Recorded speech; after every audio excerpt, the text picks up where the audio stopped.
sama sekali belum pernah disidang. Ya. Nah, kalau dalam konteks belum pernah disidang, maka tentu SEMA nomor 3 tahun 2026 belum bisa diperlakukan atau belum bisa diberlakukan ya Mas Roy ya. Ya. Karena kenapa? Karena itu diberlakukan untuk perkara yang sudah dilimpahkan dan sudah diadili. Sementara Mas Roy statusnya masih tersangka. Kalau Bu Tifa masih jadi debatable. Apakah tersangka, apakah terdakwa, tentu kami tidak bisa mengomentari putusan Bu Tifa, tetapi kami menjadikan itu sebagai referensi hukum saja. Nah, kalau kemudian dengan keluarnya SEMA nomor 3 tahun 2026 yang status Mas Roy belum menjadi terdakwa tetapi masih menjadi tersangka, maka tentu putusan untuk pra-peradilannya Mas Roy itu akan berbeda total dengan Bu Tifa. Sudah menyerahkan kesimpulan, termasuk juga kesimpulan dari termohon yaitu Polda Metro Jaya, kemudian juga dari turut termohon yaitu jaksa penuntut umum, dan tadi hakim merencanakan pembacaan putusan itu pada tanggal 26 Agustus tepat hari Rabu ya, Rabu pagi ya, jam 9 gitu. Nah, rekan-rekan media sekalian, permohonan pra-peradilan yang keempat ini terkait dengan pencekalan, kemudian juga adanya pencampur adukan antara rezim KUHP lama dan KUHP baru, kemudian juga ada SPDP, surat pemberitahuan dimulai penyidikan yang tidak juga diberitahukan kepada tersangka. Ya, ini yang kemudian kami challenge melalui pra-peradilan, dan selama sidang pra-peradilan ini ternyata pokok utama yang sebenarnya kami minta supaya ada kejelasan terkait status pencekalannya Mas Roy, ternyata pencekalannya itu sudah dinyatakan kadaluarsa oleh termohon sendiri yaitu Polda Metro Jaya. Namun sayangnya Polda Metro Jaya tidak menyerahkan atau tidak membawa dan tidak menunjukkan bukti surat ketetapan pencekalan dari imigrasi. Ya, jadi kami jadi bertanya, dinyatakan dicekal itu dengan surat apa? Itu hal yang pertama. Kemudian hal yang kedua adalah ternyata Mas Roy sudah tidak lagi dicekal, tetapi nyatanya sampai hari ini paspornya Mas Roy belum dikembalikan oleh Polda Metro Jaya ya, oleh imigrasi ya, oleh imigrasi, mohon maaf, tetapi belum dikembalikan oleh imigrasi. Sesungguhnya kami minta juga lewat pra-peradilan ini, nanti putusannya hari Rabu, supaya juga didengar oleh pihak imigrasi, kalau memang pada akhirnya Mas Roy sudah tidak lagi dicekal ya dalam perkara pidana ini, maka sudah seharusnya paspornya Mas Roy dikembalikan. Karena status pencekalan itulah yang kemudian membuat imigrasi menarik paspor. Itu hal yang kedua. Kemudian hal yang ketiga, kami ingin melihat apakah ada potensi, bagaimana nanti potensi putusan setelah keluarnya SEMA. Ya, SEMA nomor 3 tahun 2026. Ya. Tadi pagi putusannya Bu Tifa untuk permohonan pra-peradilan pertama dinyatakan NO. NO itu artinya dinyatakan tidak dapat diterima tanpa mempertimbangkan mekanisme dan kekuatan pembuktian. Ya, jadi selama seminggu proses pembuktian dalam perkara Bu Tifa itu ternyata tidak dipertimbangkan oleh hakim. Hakim hanya mempertimbangkan dua hal dalam perkara Bu Tifa ya. Sebelum nanti saya bahas soal Mas Roy, yaitu yang pertama adalah adanya eksepsi dari jaksa penuntut umum bahwa karena pokok perkara sudah dilimpahkan sehingga jaksa menyatakan bahwa status Bu Tifa telah menjadi terdakwa. Ya, dan hakim juga menyandarkan pada SEMA nomor 3 2026 yang baru saja keluar. Ya, yang baru saja keluar, dan ini yang kemudian hari ini menjadi pedoman bagi hakim tunggal pra-peradilan di Pengadilan Negeri Jakarta Selatan, yaitu ketika pokok perkara sudah diregistrasi di Pengadilan Negeri Jakarta Timur, maka permohonan pra-peradilan tetap diregistrasi, tetap diadili, tetapi harus dinyatakan NO atau dinyatakan tidak dapat diterima. Nah, apakah ini yang kemudian akan terjadi nggak dengan Mas Roy? Memang ada perbedaan antara Mas Roy dan Bu Tifa. Bu Tifa sudah pernah dipersidangkan atau disidang, kemudian keluar putusan sela, kemudian jaksa penuntut umum melimpahkan kembali berkas perkara dengan surat dakwaan. Mas Roy sama sekali belum pernah disidang. Nah, kalau dalam konteks belum pernah disidang, maka tentu SEMA nomor 3 tahun 2026 belum bisa diperlakukan atau belum bisa diberlakukan ya Mas Roy ya. Karena kenapa? Karena itu diberlakukan untuk perkara yang sudah dilimpahkan dan sudah diadili. Sementara Mas Roy statusnya masih tersangka. Kalau Bu Tifa masih jadi debatable. Apakah tersangka, apakah terdakwa, tentu kami tidak bisa mengomentari putusan Bu Tifa, tetapi kami menjadikan itu sebagai referensi hukum saja. Nah, kalau kemudian dengan keluarnya SEMA nomor 3 tahun 2026 yang status Mas Roy belum menjadi terdakwa tetapi masih menjadi tersangka, maka tentu putusan untuk pra-peradilannya Mas Roy itu akan berbeda total dengan Bu Tifa, karena Mas Roy tidak bisa dinyatakan NO. Ya, itu terkait dengan SEMA. Kemudian kami juga ingin mengkritisi ya, keluarnya SEMA nomor 3 2026.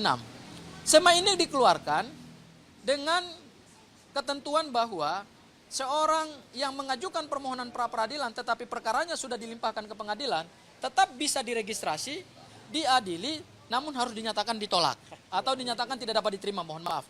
Menurut kami, SEMA ini justru mengesampingkan ketentuan pasal 163 ayat 1 huruf E KUHP yang baru, bahwa sepanjang pra-peradilan belum memutuskan permohonan pra-peradilan, maka pokok perkara tidak bisa diperiksa atau pokok perkara harus ditunda. Nyatanya, Mahkamah Agung melalui SEMA membuat aturan baru yang sebenarnya SEMA itu bukan terkait dengan aturan. SEMA itu hanyalah petunjuk teknis administratif dalam peradilan. Kenapa kemudian SEMA itu harus mengesampingkan bahkan menggugurkan undang-undang? Apakah SEMA lebih tinggi dari undang-undang? Nah, kami melihat bahwa tidak ada urgensi bagi Mahkamah Agung untuk mengeluarkan SEMA yang SEMA-nya justru mengesampingkan pra-peradilan itu sendiri yang sudah diatur sedemikian luar biasa di dalam KUHP yang baru. Karena KUHP yang baru orientasinya adalah pra-peradilan. Tetapi dengan SEMA yang baru kita kembali lagi kepada KUHP yang lama. Undang-Undang nomor 8 tahun 1981 khususnya di pasal 82 ayat 1 huruf D, ya, ketentuannya hampir sama dengan SEMA. Bedanya kalau di ketentuan KUHP yang lama pasal 82 ayat 1 huruf D, justru ketentuannya lebih tegas. Ketika perkara sudah diregistrasi dan sudah dilimpahkan ke pengadilan, maka permohonan pra-peradilan itu gugur. Artinya orang tidak bisa lagi punya kesempatan untuk membuktikan permohonannya. Tetapi oleh Mahkamah Agung yang sekarang, ini dia bikin norma baru, seolah-olah dia mencontek pasal 82 KUHP yang lama, tetapi kemudian dia berikan dia berikan apa ya? Dia berikan satu ketentuan yang ketentuan itu sia-sia gitu loh. Angin palsu gitu loh. Ya. Harapan palsu. Orang boleh mengajukan pra-peradilan, diregistrasi, dia sidangkan, dia hadirkan lawyer, hadirkan ahli, kemudian hadirkan saksi, dia harus bayar ahli, dia harus bayar lawyer, dia harus mengeluarkan uang untuk mengakomodasi saksi. Tapi pada akhirnya harus dinyatakan NO. Itu saya ibaratkan seperti ada perkawinan, suami istri boleh punya anak, tetapi begitu lahir, pada akhirnya anak itu akan mati. Dimatikan. Atau dimatikan. Ya, artinya anak itu dimatikan oleh undang-undang. Sama seperti SEMA yang baru ini. Orang boleh mengajukan pra-peradilan, tetapi diregistrasi, boleh diadili, disidangkan, ujungnya adalah NO. Terus buat apa aturan seperti itu? Ya masih lebih gentle KUHP yang lama. Pasal 82 ayat 1 huruf D KUHP yang lama, yaitu ketika pra-peradilan diajukan, maka permohonan dinyatakan gugur. Kenapa sekarang harus dinyatakan tidak dapat diterima? Inilah yang kami lihat, SEMA ini keluar, kami tidak tahu untuk kepentingan siapa, ya. Dan pra-peradilan yang diatur dalam KUHP, ingat, ini bukan hanya aturan untuk Mas Roy dan Bu Tifa, tetapi Mahkamah Agung telah membunuh jutaan harapan masyarakat Indonesia untuk mencari keadilan melalui pra-peradilan yang sudah diatur dari pasal 158 sampai pasal 164 KUHP yang baru, yang puluhan tahun bangsa Indonesia harus berjuang untuk mempunyai hukum acara pidana nasional yang jauh lebih humanis, yang orientasinya bukan kepastian, tetapi orientasinya adalah keadilan. Kenapa Mahkamah Agung harus memupus harapan itu? Kita puluhan tahun loh berjuang untuk punya KUHP nasional. KUHP kita itu kita perjuangkan selama 60 tahun. Dari tahun 1963 di zaman Pak Karno. Ya, KUHP nasional itu sudah disiapkan dan sudah dipikirkan. Yang orientasinya bukan kepastian. Baca pasal 53 KUHP yang baru. Ketika terjadi benturan antara kepastian dan keadilan, maka hakim wajib untuk mempertimbangkan dan mengutamakan keadilan. Itu hukum pidana yang kita perjuangkan selama 60 tahun. Dan KUHP itu yang kemudian ditandatangani dan disahkan oleh Presiden Joko Widodo. Kenapa kemudian selama puluhan tahun kita punya KUHP nasional dan KUHP nasional yang kemudian berorientasi pada keadilan, perlindungan hak warga negara, perlindungan hak tersangka, kemudian hanya dalam hitungan beberapa hari harus dihancurkan oleh SEMA nomor 3 tahun 2026. Ini sesuatu yang menurut saya sangat sedih. Kita sebagai aparat penegak hukum ini membunuh harapan jutaan rakyat Indonesia yang akan mencari keadilan dengan pra-peradilan. Tapi nyatanya harus dihancurkan oleh SEMA nomor 3 tahun 2026. Barangkali itu dari saya. Saya lanjutkan kepada Mas Roy. Silakan Mas Roy. Atau Bu Tifa, Bu Aya, ada yang mau Oke. disampaikan Bu Aya? Assalamualaikum warahmatullahi wabarakatuh. Kembali lagi kalau kita tadi bicara SEMA nomor 3 tahun 2026, ini seperti menghancurkan. Ini di mana semangat perjuangan, semangat kemerdekaan yang hari ini kita menjelang kemerdekaan ini yang ke-81. Di mana semangat? Di mana merdekanya kita? Kalau harus kembali lagi ke era yang lama, ke era 60 tahun yang kita perjuangkan. Berarti ini sudah mundur ke belakang SEMA ini. Jadi untuk itu teman-teman semua, pers, media, para YouTuber juga harus bersuara di sini. Bahwa SEMA yang saat ini didengungkan, ya dibicarakan, dan harus akhirnya dipakai ini merupakan sesuatu kemunduran di era kemerdekaan Republik Indonesia yang ke-81. Itu catatan dari SEMA.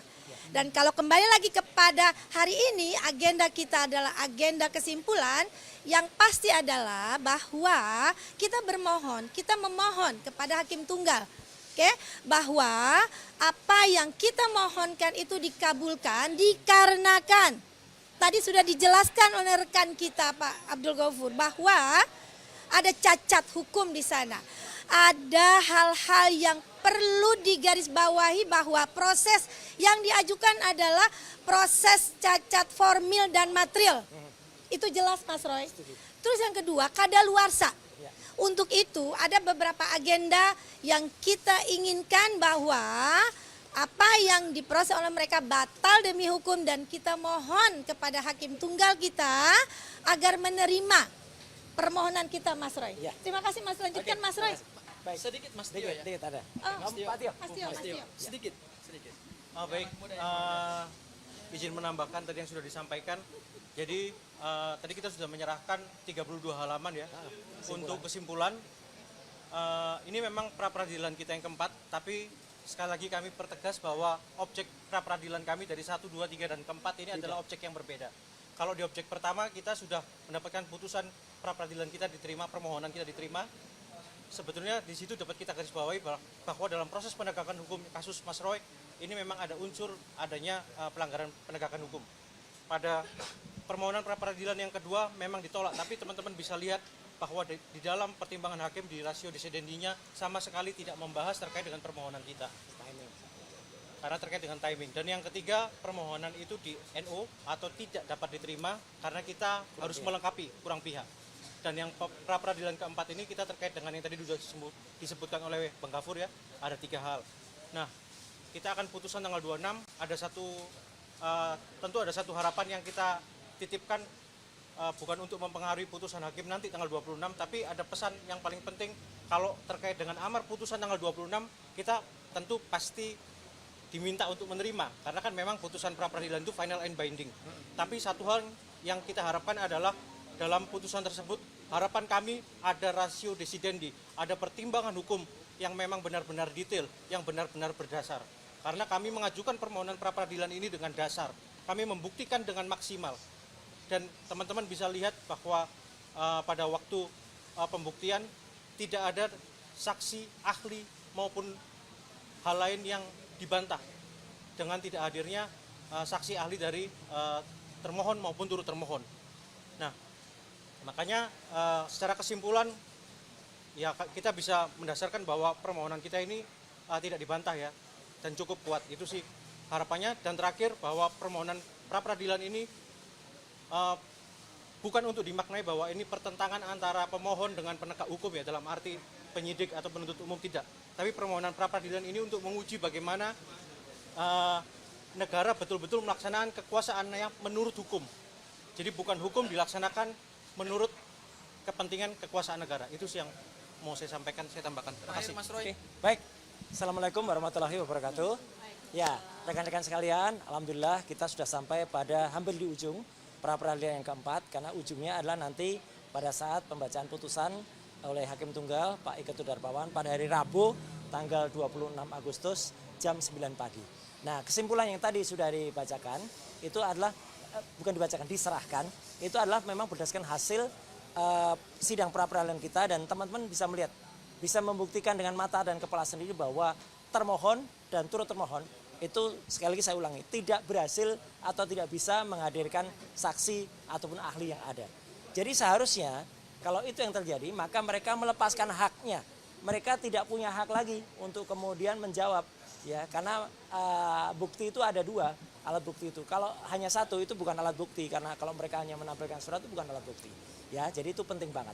Yang kedua, saya juga mohonkan maaf kalau teman-teman lihat di sini ada beberapa sahabat kita yang biasanya muncul tidak muncul karena memang ada tugas di luar kota.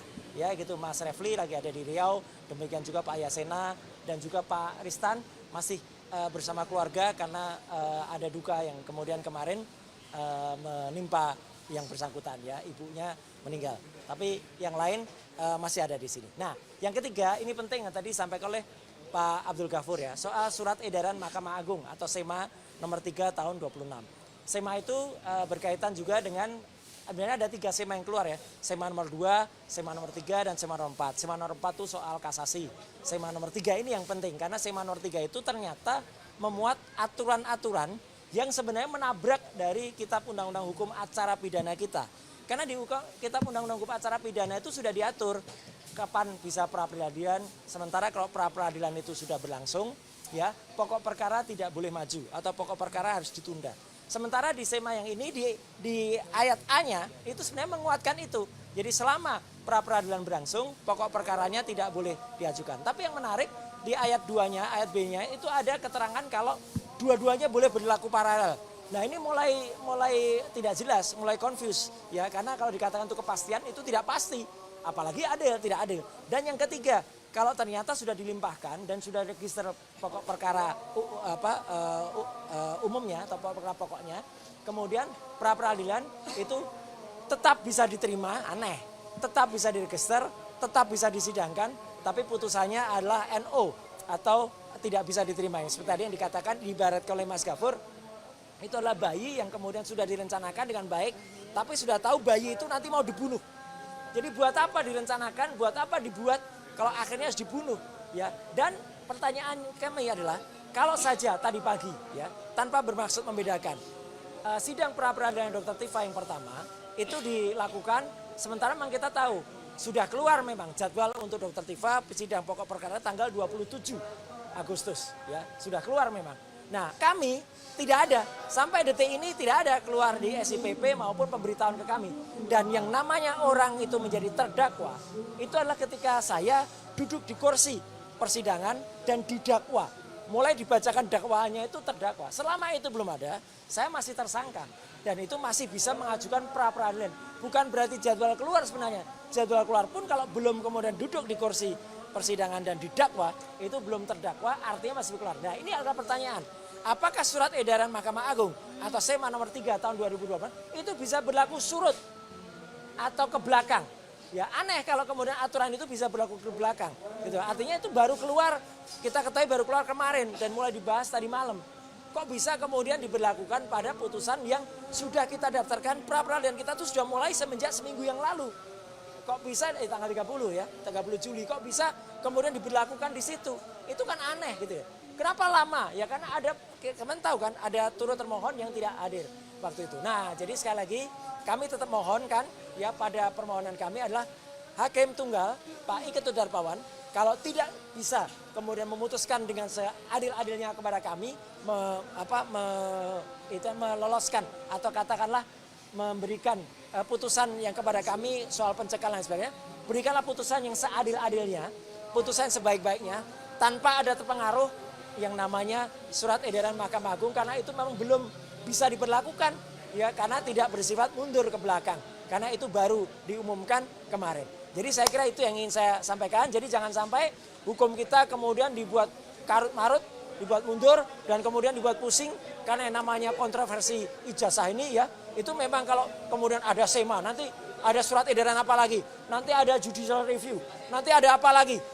buyar, kontroversi dada tidak akan pernah selesai. Ada yang pusing nanti. Nah gitu ya. Apa tuh Mas Roy? Kontroversi ijazah Kontroversi ijazah. tidak akan selesai. Iya, kalau yang satu desak ini, yang satu desak itu, yang satu pikiran begini, yang satu pikiran begini. Udahlah, kembalikan lagi, hukum kita tuh sudah diatur selama 60 tahun, semenjak 63. Sudah dihasilkan KUHP yang baru dan sudah dihasilkan KUHAP yang baru. Kok tiba-tiba kenapa dikembalikan lagi kepada pikiran yang ke belakang dan itu tidak bagus. Jadi saya kira kita doakan saja, semoga semua mendapatkan hidayah dari Tuhan Yang Maha Kuasa, dari Allah Subhanahu wa taala. Sekian, terima kasih. Wassalamualaikum warahmatullahi wabarakatuh. Mungkin ada pendapat dari masyarakat, nanti silakan. Ya, apa? Rapid kelima belum atau sudah atau akan? Rapid kelima sudah kita daftarkan. Sudah kita daftarkan. Apakah akan tetap berlangsung atau tidak? Tunggu tanggal mainnya, jadwal sidangnya. Ya, itu. Rapid kelima itu adalah tentang permintaan dari hakim sendiri. Hakim kan mengatakan kurang pihak waktu itu. Dari kita tambahkan. Nah, kalau kurang kita tambahi. Waktu itu ganti rugi kan. Ganti rugi perapit ketiga itu amanah dari perapit pertama. Perapit pertama kita disuruh membuat ganti rugi. Oke, kita buat di perapit ketiga. Perapit ketiga ditambahkan pihak. Oke, kita tambahkan di perapit kelima. Jadi kalau ini ditolak, ya lucu juga. Ya, dia yang minta, kau yang memulai, kau yang mengakhiri. Oke, ya, satu, pihaknya cukup satu. Ya, dari Kementerian Keuangan yang dibela. Oke, ya. Kementerian Keuangan yang di Itu ya. Kalau ada pendapat dari masyarakat silakan. Ya. Baik.